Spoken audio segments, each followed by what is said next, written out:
Бүгінгі дәрісімізді ұлылықтың асқар шыңына шығып, ақыл қайрат жүректі бірдей ұстаған, көкірегі сезімді тіл орамды ерен ұрпағына арналған абай сөзі қашанда өрелі, ғасырлар дамуының қай көшінде болмасын өзекті болғандықтан абайдың ұлағатына арнаймыз. Абайға қатысты сөз еткен кезде Міржақып Дулатовтың Қазақ газетінде жазылған Абай атты мақаласы еске түседі. Ол мақалада Абайдың өлген күнінен қаншаластасақ рухына соншалықты жақындармыз. Үнемі бұл күйде тұрмас, халық ағарар, өнер білімге қанар. Сол күндері Абай құрметі күнненге артылар. Бірінші ақынымыз деп қабірін жиі-жиі зиярат етер. Халықпен Абай арасы күшті махаббатпен жалғасар. Ол күндерді біз көрмеспіз, бірақ рухымыз сезер, қуанар дейді. Міне, шындығында да уақыт көші қанша алыстаса да, ұлы ақынға деген біздің ынтызарлығымыз, ақынның мұрасына деген біздің қызығушылығымыз ол күшейе беретіндігі сөзсіз. Оның айқын дәлелі қазіргі уақытқа дейінгі Абай мұрасына деген біздің үлкен шығармашылықпен және үлкен қызығушылықпен қарауларымыз. Бір ғана мысал, Абайдың 175 жылдық мерейтойы кезеңінде ләйлім шырақ бастаған президентіміз қолдаған челленджді алып қаралық. Осы челлендждің өзінде елде, жер-жерге Абайдың өлеңдері жатқа айтылып таралып жатты. Әркім өзінің жүрегіне, көкірегіне, сана сезіміне жақын келер Абайдың сөздерін оқып бір-біріне ұсынды. Және сол өзінің жалғасын тек қана елімізде емес, алыс жақын шетелде де таралып жатты. Қалың көпшілік осы челленджге қатысты. Бұл деген не? Бұл деген шындығында да Абайға деген халықтың қызығушылығының өте жоғары екендігі. Міне, күні кеше ғана Абайдың күніне орай, Абай күнінің барысында бүкіл қазақ даласында, мемлекетіміздің әр жерінде, түрлі дәрежедегі ұйымдарда Абайға қатысты іс-шаралар өтті. Бір шара Абайдың шығармашылығына арнаса, екінші шара осы Абайдың дүниетанымына, яки кез деген дүние қарайтын болсақ, осы Абай мұрасын насихаттауға байланысты түрлі шаралар өтіп жатты. Бұл да бір ешқандай бұйрықтың, ешқандай бір жоғары жақтан қойылатын талаптың, не міндеттің әсерінен емес, ол шындығында да Абайға деген сүйіспеншіліктің, Абайға деген құрметтің арқасы екендігімізді біліп отырмыз. Ендеше Абайға деген ел сүйіспеншілігі еш уақытта азаймақ емес. Ал енді ақынның баға жетпес мұрасын ұғындыру, дәріптеу, насихаттау ол біздің азаматтық парызымыз. Өйткені Абай әлемдік деңгейдегі кемеңгер тұлға. Адамзаттың барлығын бауырым деп сүйдеген Абай өзінің гуманистік, даналық тағылым арқылы әлемдік деңгейдегі ойшылдардың қатарынан табыла отырып, адам бойындағы кереғарлықтарды жоюды мақсатында ұлағатты терең ойларын қалдырып кетті. Абай танудың тұғырнамалық негізі де осы болу керек. Абай шығармашылығының басты идеологиялық қазығы, қалың елі қазағы қайран жұртының бойындағы кемшіліктерді жойып, ғылым білімді меңгерген, бес нәрседен қасық, бес нәрсеге асық болған, береке бірлігі жарасқан, ой өрісі дамыған халқының болашағы, тәлім тәрбиесі, ғылым білімі. Абай мұрасы қашанда өзекті, қашанда маңызды. Жоғарыда айтқанымыздай, замана көші қанша өзгеріп дамыса да, Абай ойлары біздің алдымыздан жарқырап шыға береді. Себебі біз әлемді ақыл, ой, парасатты пайым арқылы мойындата аламыз. Яғни заманға сай интеллектуалды ұлт қалыптастырудың өзі де осы үлкен даналарымыздың терең ойларына үңілуден болады. Ал ендеше осы бізге білімге бастар, келешекке, ұрпаққа, біздерге, бүгінгі біздерге, замандастарымызға, баршамызға өшпес үміт, таусылмас мал берерлік жан кім? Яғни ол біздің ақылын тегін кесатқан Абай болып саналады. Шәкәрімнің айтқан, кел жастар, біз бір түрлі жол табалық, арамайла зорлықсыз мал табалық, өшпес өмір таусылмас мал берерлік, бір білімді данышпан жан табалық. Ал енді олай болса кімді алалық? Қазақта қай жақсы бар сөз саларлық деп басталатын өлеңін сіздер жақсы білесіздер. Яғни осы шәкәрім айтқан өшпес өмір таусылмас мал берерлік жан кім? Ол әрине Абай. Ал екінші жағынан қарайтын болсақ, Абайдан сабақ алдым бала жастан, тең барма ойға терең онан асқан, алды пейіш артына ырыс болсын, мен оның шәкірт едім ізін басқан деп Көкбай ақындар жырлап атты. Міне Шәкәрім, Көкбай, өз балалар Ақылбай Мағауиядан бастаған Абай ұлағатын жалғастыру, оның әдеби мектебін ары қарай дамыту бағытында болсын, Абайдың тағылымдық, танымдық ойларын, даналық пікірлерін жеткізіп келе жатыр. Яғни осы үрдіс, осы дүние өзінің жалғасын таба береді. Енді Абай шығармашылығының біз мән бере қарайтын болсақ, оның өте өзекті тақырыптарды қозғағандығы және Абайдың әр сөзінің қазіргі таңда бізге маңызының да қадірінің де жоғары екендігін білеміз. Абай айтқан замандағы сөз ол қанша уақыт көші озса да ол өз өзектілігін жойған жоқ. Яғни Абайдың сынағаны, Абайдың бізге жол көрсеткені, Абайдың сол кезінде айтқандарының барлығы қазіргі уақытта да, болашақта да ол өзінің қалпын көкейкестілігін жоя қоймайды. Өйткені біз әрине Абайды тану дәрежеміз қандайлық? Біз Абайды қаншалықты білдік және Абайды біз қалай таныта алып жүрміз? Бұл әрине үлкен сұрақ. Өйткені Абайдың өзінде дегі бар, Алла өлшеусіз, адам өлшеулі, өлшеулі мен өлшеусіз танып білу мүмкін емес деп жатады дейді. Ал ендеше біз де Абайдың дәрежесіне жету үшін көп ілімнің, көп ғылымның қажет екендігі қажет. Ал ендеше сондай кемеңгер білімнің, хакімнің деңгейіне жету әрине ол мүмкін емес. Бірақ әйтсе де сол Абай салған, Абай айтқан жолды біздің ұстануымыз өте қажет.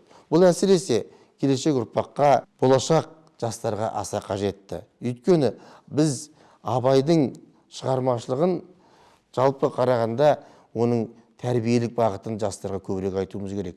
Өйткені осы қазіргі жастар, қазіргі болашақ Абай сөздерін оқып өсетін болса, және Абайдың сөздерін өздерінің көкіректеріне құйып алатын болатын болса, ол әрине біздің еліміздің де дамуына, жалпы болашақ жастардың ой өресінің кеңеюіне де үлкен ықпал әсерін тигізеді.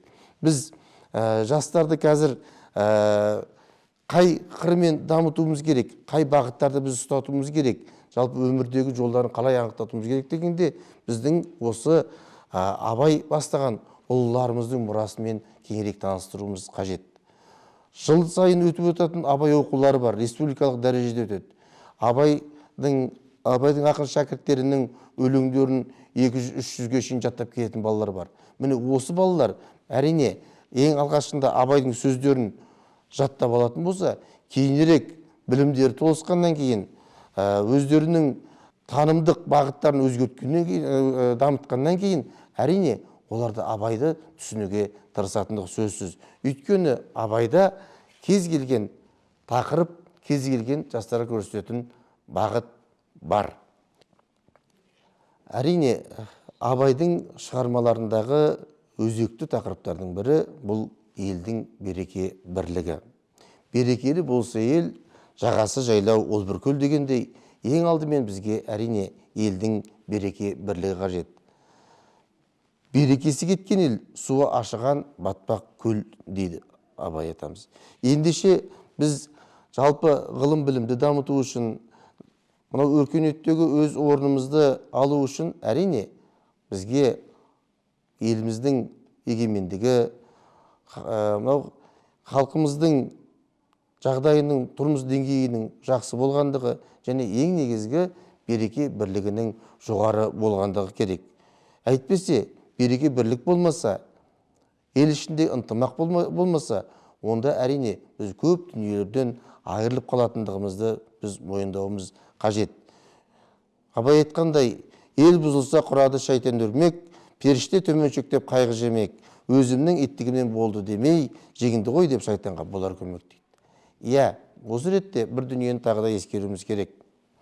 Мынау ауыл ақсақалының бір ауыз сөзіне бағынған, ел сайланған бидің пәтуалы ойына тоқтаған, үлкенге құрмет, кішіге ізет көрсеткен біздің қазақы қоғамның дамуы қаншама ғасырлардан бері келді.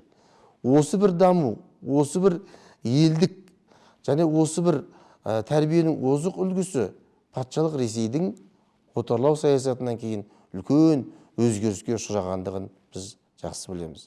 Өйткені мынау қазақ даласына келген миссионерлер, жалпы қазақ даласын зерттеушілер осы елдің мынау үлкенді құрметтейтіндігі және үлкен мынау ауылдың ақсақалының сөзіне тоқтайтындығы және мынау өткен адамдарға құрметпен қарайтындығы, мынау бір билік саласында болсын, қазағында болсын, барлығы бірлесіп шешетіндігін көріп, осы бір дүниені, қазақы сан ғасырлық дүниені сол патшалық Ресей заманында бұзды.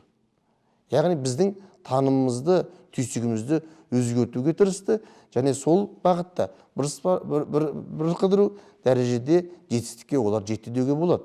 Өйткені біздің сол қазақы қоғамға деген, сол бір мамыражай өмірге деген түсінігімізді өзгертіп жібергендігінде біз байқай аламыз.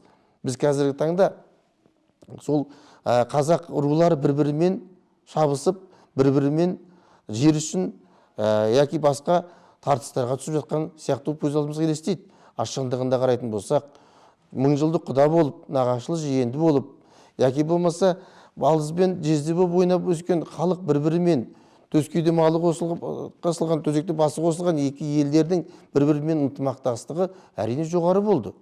Олар бір-бірімен әрине ел арасында жер дауы, жесір дауы, түрлі даулар, түрлі барымталар болып жатты. Әйтсе де оның барлығы күнделікті бір үрдіске айналған дүние емес еді.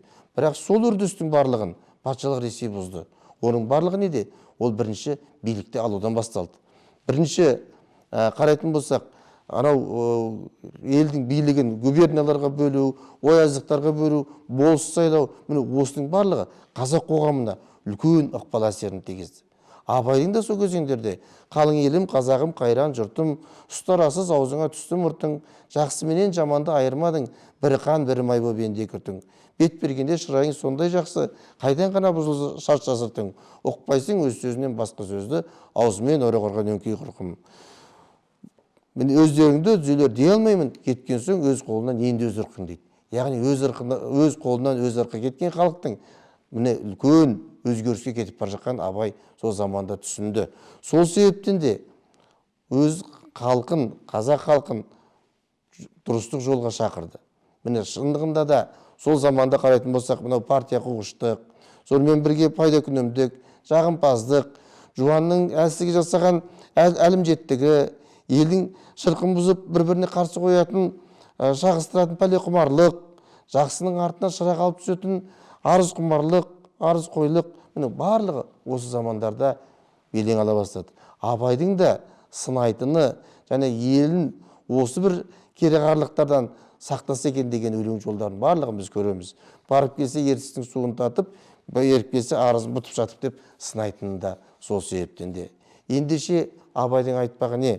Абайдың айтпағы өсек, өтірік, мақтаншақ, еріншек, бекер мал шашпақтықтан қашу. Есесіне мынау талап, еңбек, терең ой, қанағат, рақымға асық болуын Абай үнемі айтып отырды. Әрине, ол үшін не керек? Ол үшін қазақтың бір-біріне деген достығы керек, адал бір-біріне деген пейілі керек. Біріңді қазақ, бірің дос, көрмесең істің бәрі бос дейді Абай. Яғни елдің бір-біріне деген достығы, жанашырлығы болғанда ғана еліміздің де достығы арта беретіндігі сөзсіз.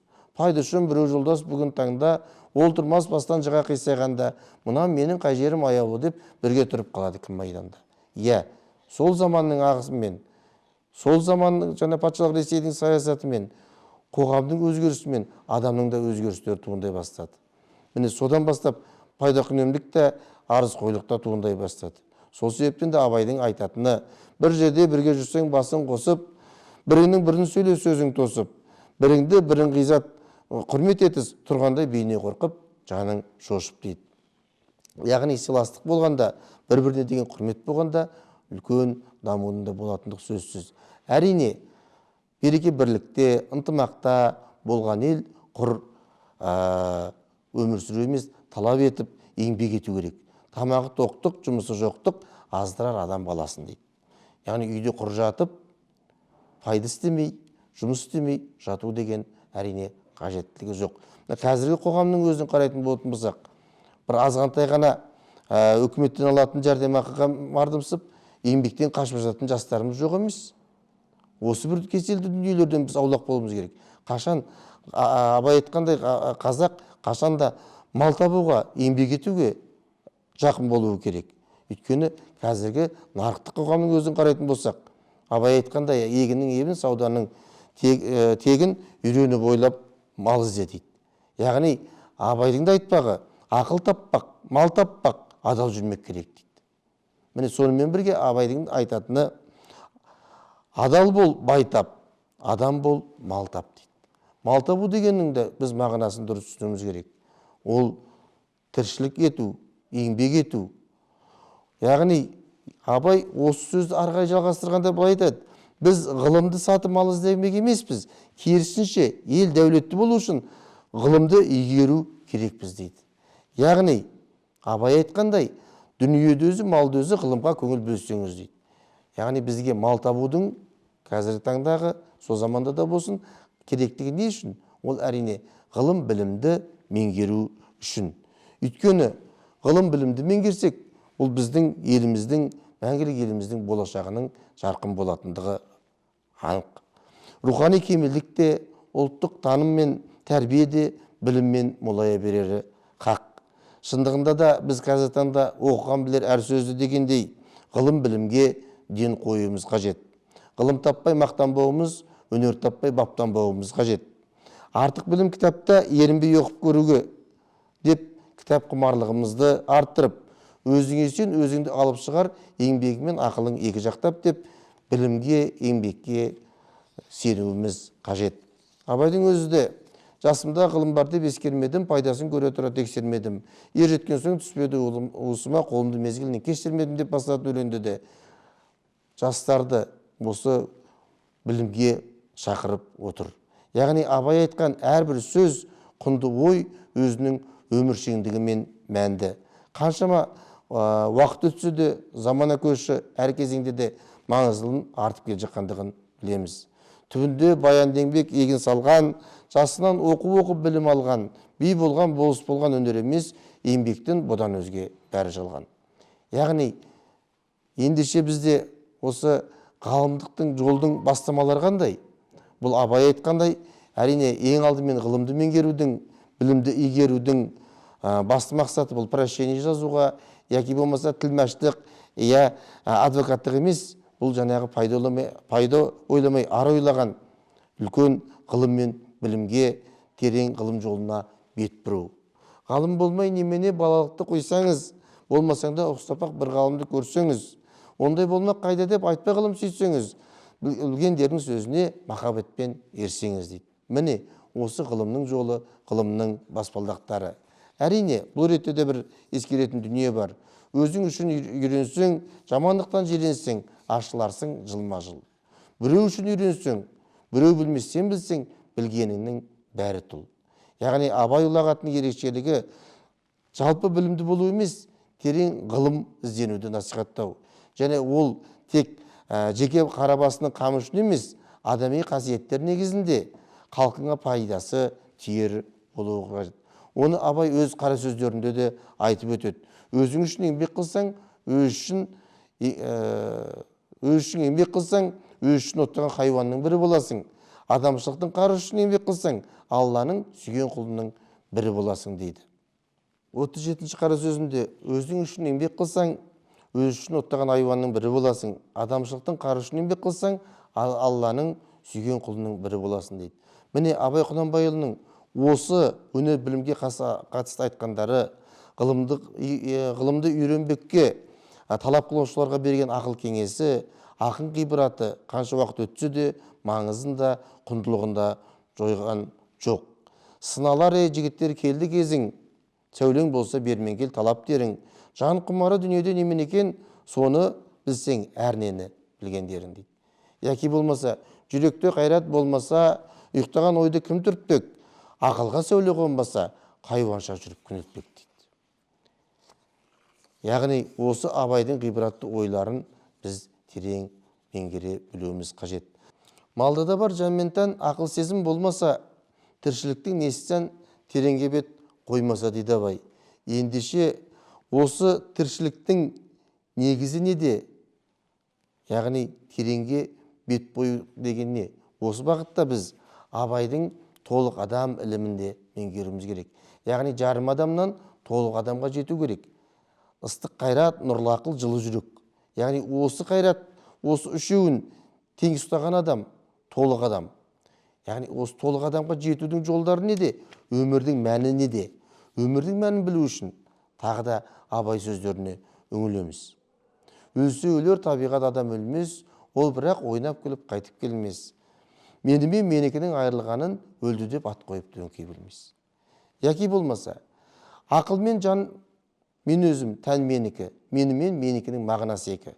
Мен өлмекке тағдыр жоқ әуел бастан, менікі өлсі өлсін оған бек. Міне, мен деп тұрғаны не, менікі деп тұрғаны не? Яғни біз қазіргі таңда қай бағытты ұстанып жатырмыз? Бір уақытша өзімізге берілген тәннің қажеттілігін орындауымызда ма, жан құмарын орындауымызда ма? Біздің жастарға қазіргі таңда ең бір қажетті дүние, керекті дүние, мәңгілік өмірдің мәні болар. Ол жаңағы айтқан, абай айтқан тереңдікті, және ең негізгісі мынау саналы ғұмырды таңдауы. Құр жылтылдаған мынау денеге жақсы болсын деп емес, жанға қажетті дүниелерді, жанның қажеттіліктерін, жан құмарлықтарын іздеуіміз керек. Ол не? Ол білмекке құштарлық. Ол деген ғибратты өмір, өнегелі іс, әрекет. Осының барлығы абай айтқан, абай бізге ұсынып кеткен дүниелер. Өйткені қарайтын болсақ, абайдың адам бір боқ көтерген боқтың қабы боқтан сасып болар сөйлесең дағы. Яғни біз не істеп жатырмыз? Сол бір тәннің қажеттілігін емес, жанның қажеттілігін алшақ кетіп жатқандығымыз бар. Ең негізгі дүние біздің қазіргі таңдағы жастарымызға абайдың ұлағатын терең меңгерту, абайдың сөздерін оларға ұғындыру. Осы арқылы біздің қоғамдық кез деген саланы абай сөзі арқылы темірқазық етіп ұстау. Өйткені абай мұрасы ол біздің адамзаттық құндылықтар. Ендеше осы адамзаттық құндылықтарды насихаттау бағытында абай мұрасын үнемі тұғырға ала берейік.